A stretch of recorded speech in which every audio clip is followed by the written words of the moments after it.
Wheaties presents Night Beat.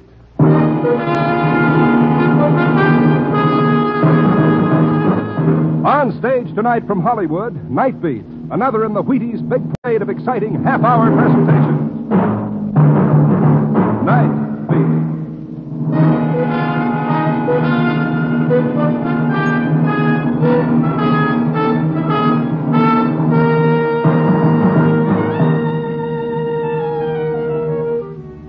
Hi, this is Randy Stone. I cover the Night Beat for the Chicago Star.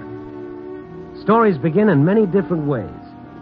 This one began with a strange little man who claimed a most remarkable power. The power to kill with his mind. Night Beat, starring Frank Lovejoy as Randy Stone.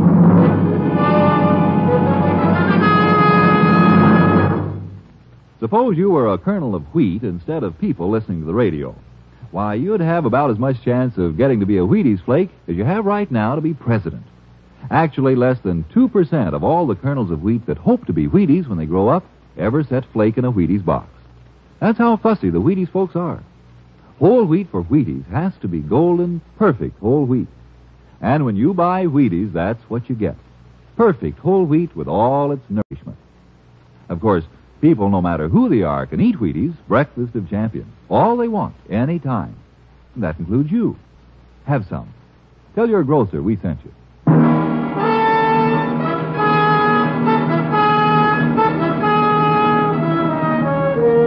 It was one of those lousy moods I had. Spring in the air, 5 o'clock in the afternoon, and nothing ahead of me except another day's work. A broken leg and a month in bed. I should be so lucky. I started to walk down Michigan Boulevard.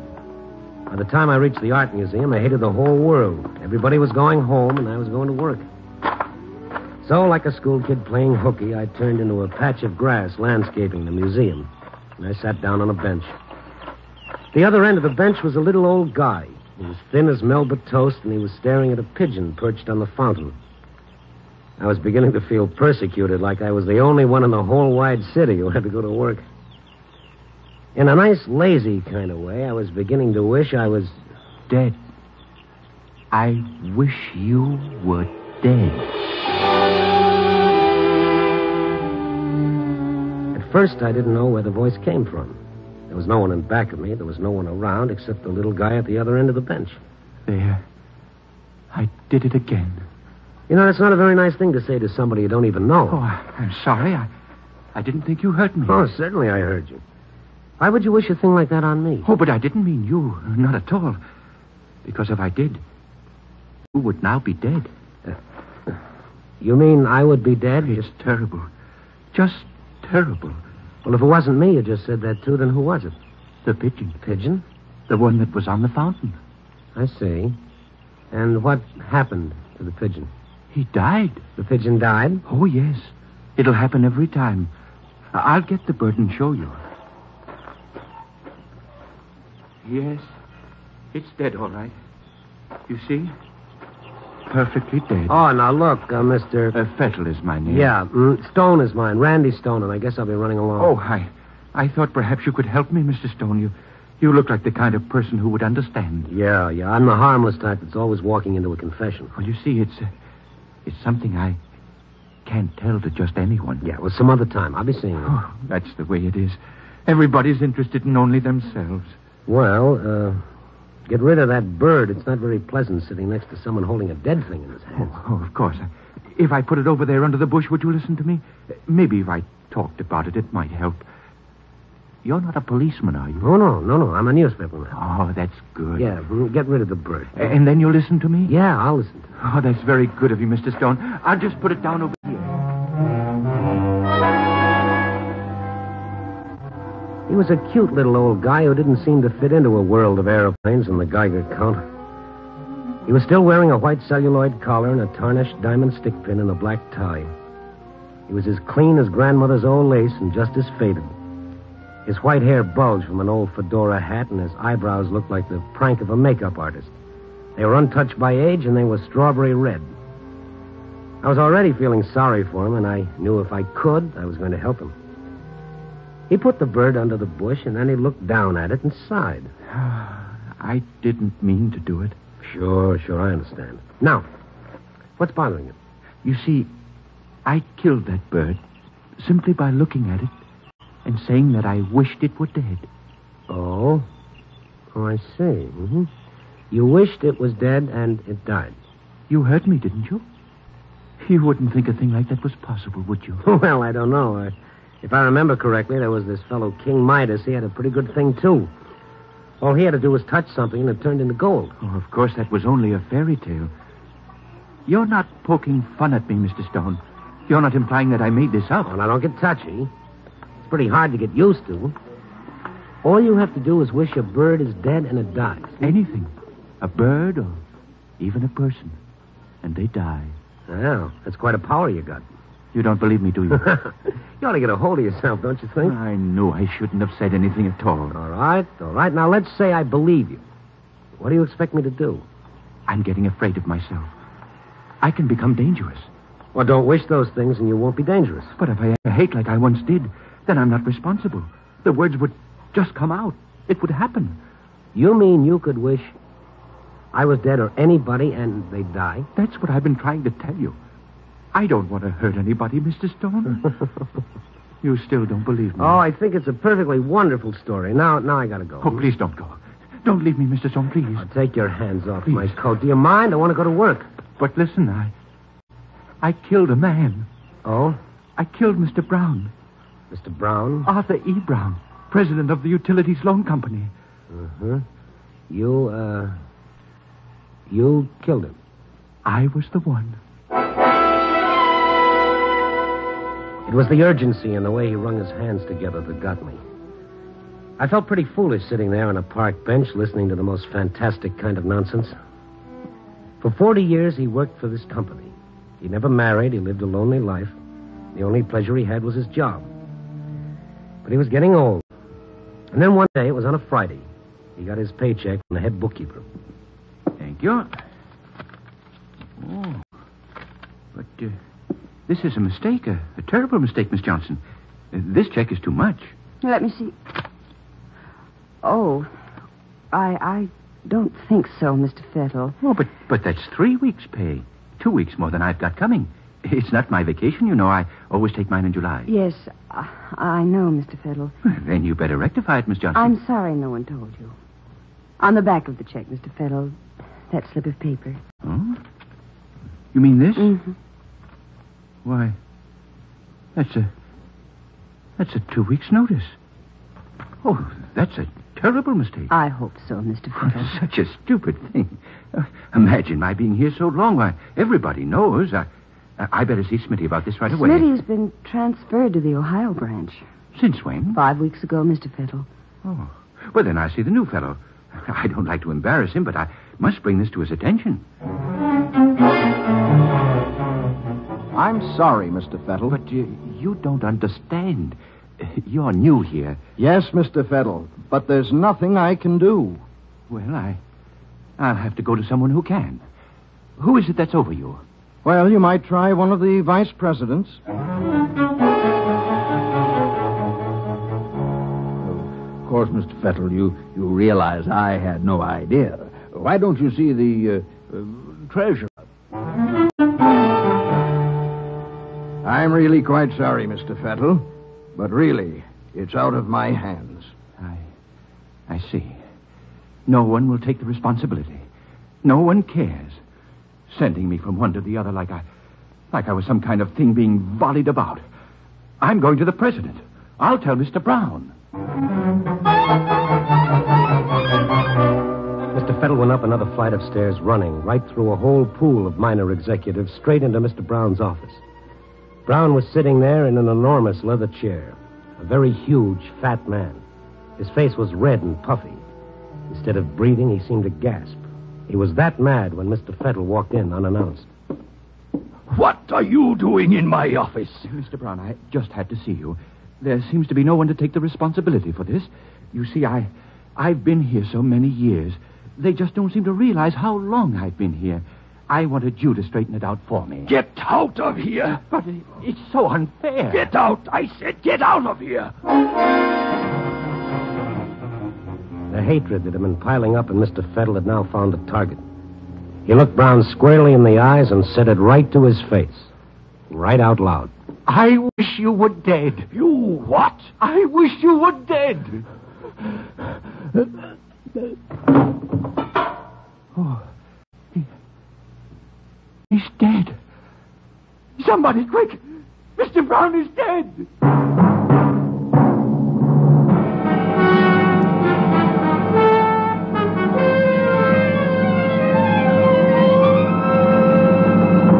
General Mills is bringing you Night Beat, starring Frank Lovejoy as Randy Stone. We know a youngster who asks the kind of questions you have to put the paper down to answer.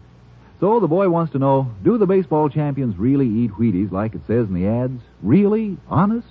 Well, honest they do. Phil Rizzuto eats Wheaties. Jackie Robinson eats Wheaties. Pee Wee Reese eats Wheaties. Tommy Henrik and Luke Appling and Ellis Kinder eat Wheaties. Honest. And what's more, a lot of these stars of the game today have eaten Wheaties for years. Bob Feller, the Cleveland pitcher, is almost a 20-year man. Right today, Bob eats Wheaties 4 to 5 times a week. He likes them with berries, which is a pretty good way to have Wheaties, too. Now, Bob says, Wheaties is the only cereal I ever eat, and I'd recommend it to anyone. So, you see, we really have an excellent reason for calling Wheaties Breakfast of Champions. Any other questions?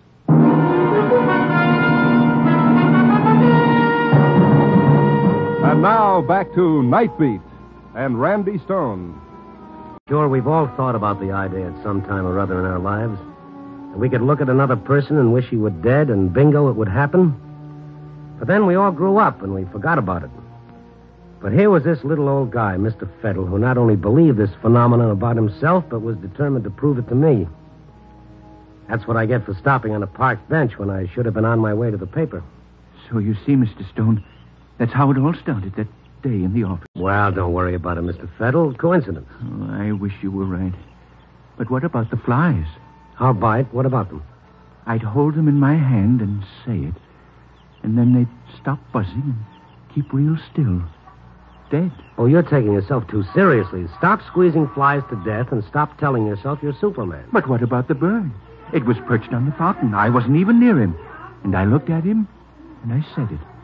And then, just like that, it fell to the ground. Dead. Mm-hmm. First, it's Mr. Brown, then it's squeezing the flies, and finally the pigeon. Oh, go on home, Mr. Fettle. Go on home before I begin wishing you were dead. I knew I shouldn't have told you. Now I don't know where to turn. I've got the strangest feeling, a terrible need to test everything. Just to go around wishing things were dead. I'm sorry I took up your time, Mr. Stone. What's that? Hey, Wait a minute, Mr. Fettle. That kid over there. Hey, Jerry, over here. I found it. Uh-huh. See that boy with the BB gun? See him? Huh? How's that? If I can prove you didn't kill that bird, will you go home and forget about the whole thing?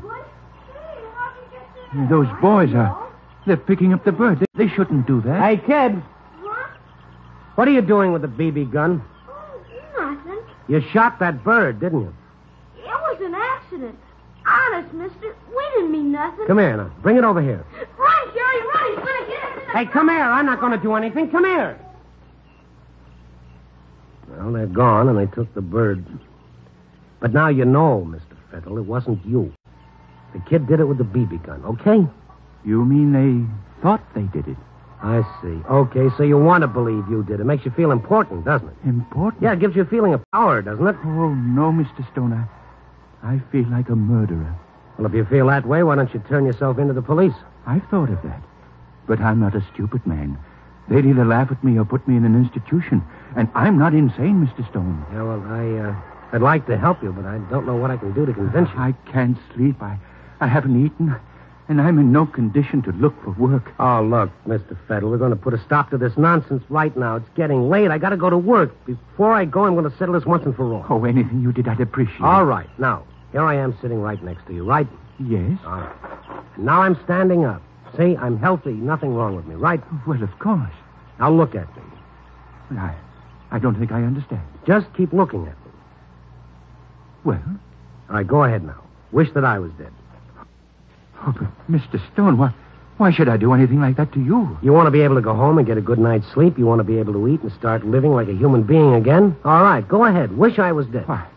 I won't do it. I won't. Because you're a liar, aren't you? Don't say that. You're a liar, Mr. Fettle. You're a liar. Keep away from me, please. I don't want anything to happen to you. Anything to hang on to your little fantasy. Anything to sit here in the park and keep someone talking to you. You're lonely, Mr. Fettle, and you're a little bit nutty, if you ask me. Don't make me do it, please, Mr. Stone. Don't get near me that way. Then say it. I said say it. Despite myself, the sweat was beginning to bubble on my forehead. I could feel the back of my shirt getting wet. I could have kicked myself up and down State Street for being sucked into this old man's stupid little nightmare. But there I was, like a Madison Street mooch, insisting that the guy prove it. Not to himself anymore, but to me. Go ahead, Mr. Fettle, say it. Please don't make me, Mr. Stone. He cringed away from me now, and his back was pressing up against a tree, and I kept following him. As I got closer to him, he had no other place to run. And he stood there with a most peculiar expression in his eyes. All right, Mr. Stone. But it's not my fault, understand? I don't want to do it, understand? I understand. Now say it. Please forgive me, Mr. Stone, but you're making me. Isn't that right? You're making me say it. Well, say it and get it over with. I wish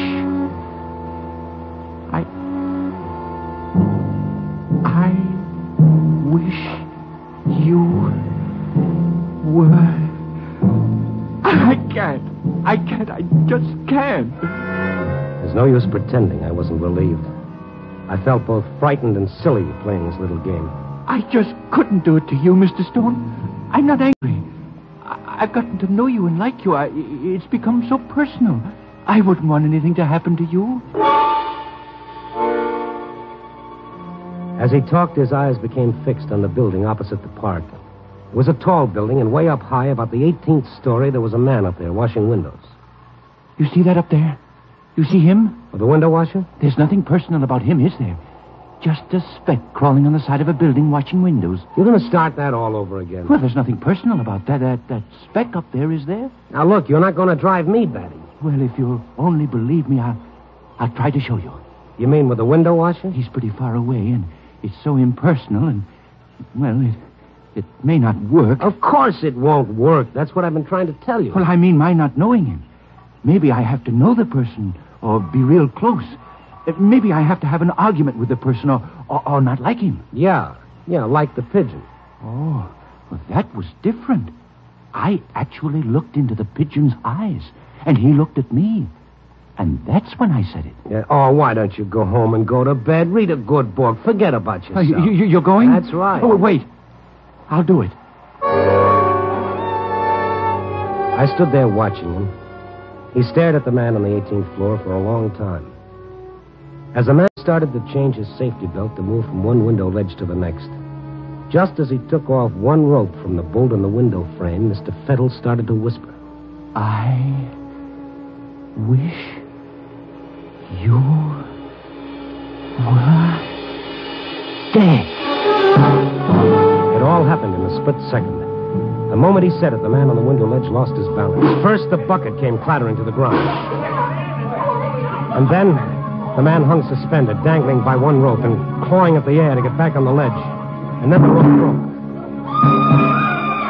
And the man fell to the ground. When it happened, I ran over to the building and got what few facts were available. The item appeared in a late edition, about 10 lines on page 8. Naturally, I said nothing of the little old man on the park bench, or they would have thought I was as insane as I felt the little guy to be. But I couldn't get the amazing Mr. Fettle out of my mind. When I started to feel that I, in some weird manner, were indirectly responsible for the window washer's death, then I knew I was involved up to my neck. I went downstairs to the newspaper library. I found the item I was looking for. Arthur E. Brown, president of the Utilities Loan Association, had succumbed to a heart attack and was pronounced dead upon the arrival of his personal physician, George Watkins. The first thing next morning, I went to see Dr. Watkins. I'll be glad to give you whatever information you want, Mr. Stone, but I'm also rather curious as to your reasons. Well, in a very general way, I'm interested in certain types of death. Oh, coronary, heart fatalities? You might call it that. What is it you wanted to know? Well, as I understand it, there was someone present in Mr. Brown's office at the time he died. I believe so. One of his employees. I'm wondering if this man could have in any way brought on the heart attack. It's possible. But that particular day, not at all probable. Why not? Mr. Brown had complained of a severe constriction across the chest, and his secretary had already called me before that man was in his office. In fact, I was on my way over to his office before he succumbed. Mr. Brown's secretary was in the first aid room getting him some medicine. You mean Brown was already dying before the man even got into the office? Mr. Brown was already dying of the effects of an extraordinary lunch. With the kind of heart condition he had, his death was just as inevitable as tomorrow's sunrise. It couldn't be any plainer than that. Coincidence number one had been taken care of quite neatly. But that window washer still had to be dealt with. For a man who'd been washing windows for so many years to slip off the windowsill and then for the rope to break right at the time my amazing Mr. Fettle wished he were dead, well, that's a pretty touchy thing to reconcile to coincidence. I went back to the building and located the engineer who was in the basement replacing a steam valve on a hot water tank. At first, he wasn't very cooperative. I suppose you're another insurance man who wants to know more about why we don't have safety measures for our window washers. No. I just happened to be a newspaperman who was sitting in the park when it happened. Well, if you saw it, you know more about it than I do. He worked for you, didn't he? Yeah, that's right. Well, what happened? Why should that man's rope break? I'm tired of answering questions. That's all I've been doing is asking questions. Well, look, mister, I'm not here to make trouble for you. I don't want to give you any bad publicity.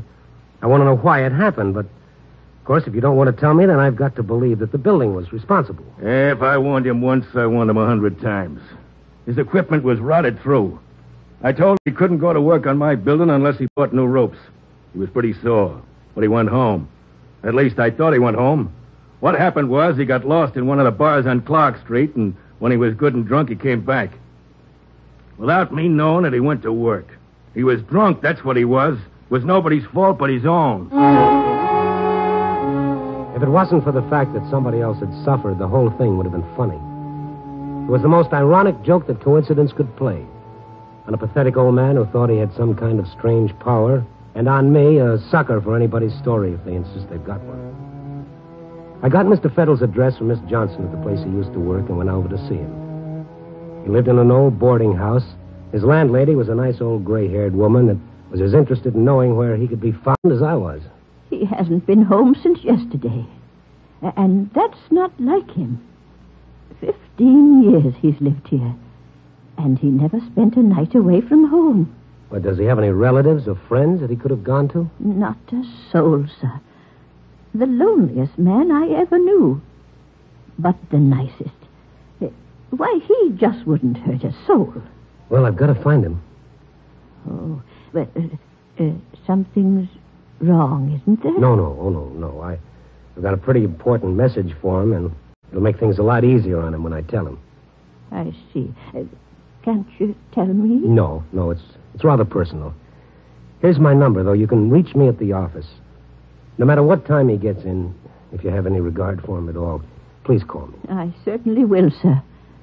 And nobody has better regard for him than I have. You know, he's been getting awful thin lately. Yes, you'd think a man wouldn't starve himself just because he was out of work. Now, would you, sir? Well, you call me. It'll be a lot different after I talk to him. I went to the office by way of Bughouse Square. I inquired here and there about an old gent with the white hair and the strawberry-colored eyebrows. They knew who he was, all right, but they hadn't seen him. I was getting worried about him. A nice little guy somewhere in the city running away from himself, thinking he was a dangerous killer. When I got to the office, there were no messages. I put my feet on the desk and I waited. And I started to do my column with coincidence playing the villain. I got halfway through, put my feet back on the desk, and dozed off. 2 o'clock in the morning, the phone rang.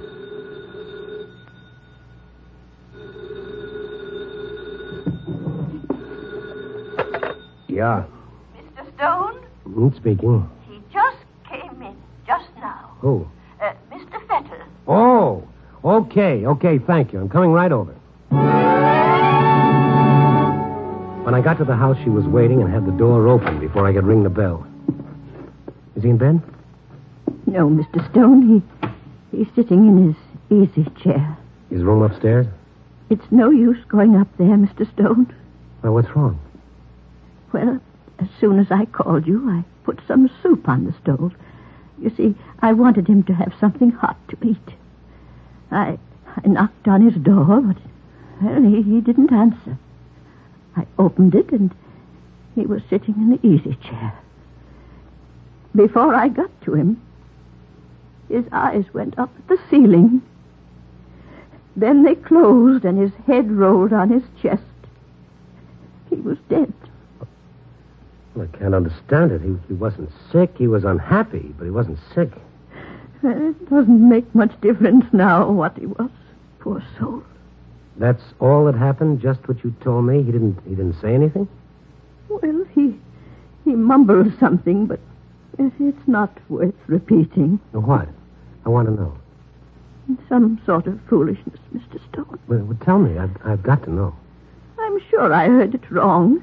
Well, what was it that he said? Well, as his eyes were on the ceiling, it seemed to me... Now, sir, I can be wrong, you know, but it seemed to me that he said, "I wish I was dead."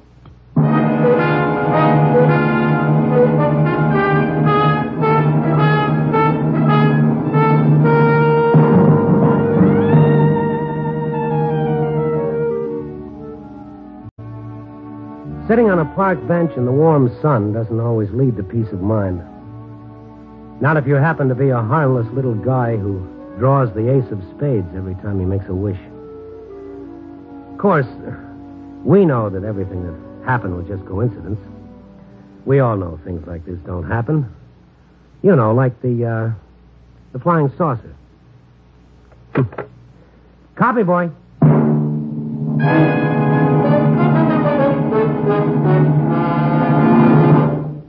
You are listening to Night Beat on the Wheaties Big Parade. It's always nice if you like your work, which is why we feel we're pretty lucky to be in the Wheaties business. We love Wheaties, and we love people. We know that these little golden flakes of 100% whole wheat are good for people. So what could be more pleasant work than getting people and Wheaties together just as often as we can? Your grocer knows about Wheaties and people. See him, why don't you?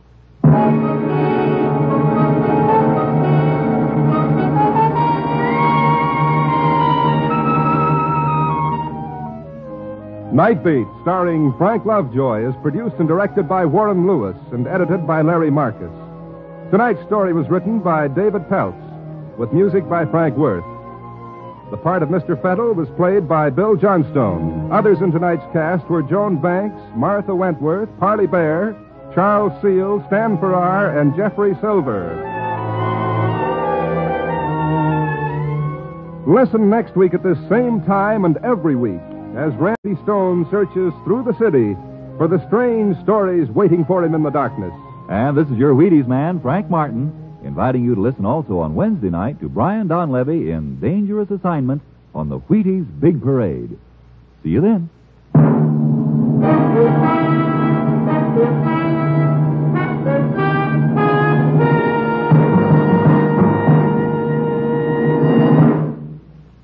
Going to bake a pie sometime soon? Make it with Crust Quick, the Betty Crocker pie crust mix. You know, it's a tender, flaky crust that's at the bottom of every delicious pie, sure as you use Crust Quick. And so easy. Just add water to Crust Quick. And what pie crust? Tender crust, tasty crust, rich, short, lovely crust, just like Betty Crocker makes. And you can make it. Just add water to Crust Quick. Crust Quick, the Betty Crocker pie crust mix.